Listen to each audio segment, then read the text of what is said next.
दोस्तों, आज एक विषय पर बात करने का विचार है कि चीन और भारत के संबंधों के संबंध में क्या कुछ बदलाव हो रहा है। क्या वहाँ की जो पार्टी है सीपीपी अब राहुल से किनारा करने के रास्ते पे है और मोदी से अब या कहें बीजेपी से संबंध अच्छे करने के रास्ते पे है।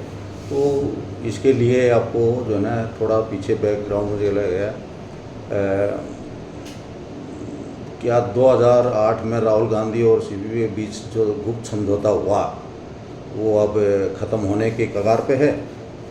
तो साल 2008 में कांग्रेस पार्टी ने सीपीपी के साथ एक गुप्त एमओयू साइन किया हुआ था, जिसे आज तक संसद में सार्वजनिक नहीं किया गया, ना ही आम जनता के इस बारे में कोई बताया गया है कि उनके बीच में क्या समझौता था, ना ही देश और किसी को बताया नहीं, वो आज तक गुप्त ही है।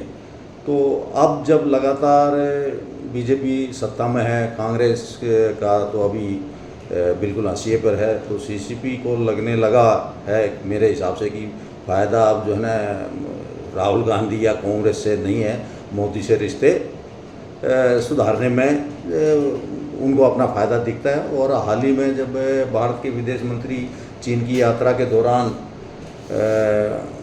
उनसे संपर्क हुआ, सीपीपी के बीच संपर्क और संवाद की बात भी सामने आई है। अगर सीपीपी को बीजेपी में रणनीतिक एक स्टेबिलिटी दिखेगा तो 2008 का राहुल का एमओयू इतिहास बन सकता है, ये ऐसा मेरा मानना है। और राहुल फिर उसके बाद एक ही चिल्लाने की उनकी जो आदत है वो चिल्लाएंगे। बीजेपी ने चीन से डील कर ली, मगर अब सीपीपी को कोई इस चीज़ से फ़र्क नहीं पड़ेगा, क्योंकि जो सत्ता में है वही संपर्क में है। ये एक सिंपल सा जियोपॉलिटिक्स में संबंध होते हैं कि भाई जो सत्ता में है उसी से संपर्क में है, बाकी पार्टियों से संपर्क का कुछ ज़्यादा मायने होते नहीं हैं। राजनीति में दूसरी बात है, जियोपॉलिटिक्स में भी जैसे राजनीति में दोस्ती स्थायी नहीं, तो दुश्मन भी स्थायी नहीं होते। केवल एक ही चीज़ स्थायी होता है जियोपॉलिटिक्स में, मैं मानता हूँ, वो कि अपना हित, अपने देश का हित। सीपीपी को बीजेपी से फ़ायदेमंद रिश्ता दिख रहा है।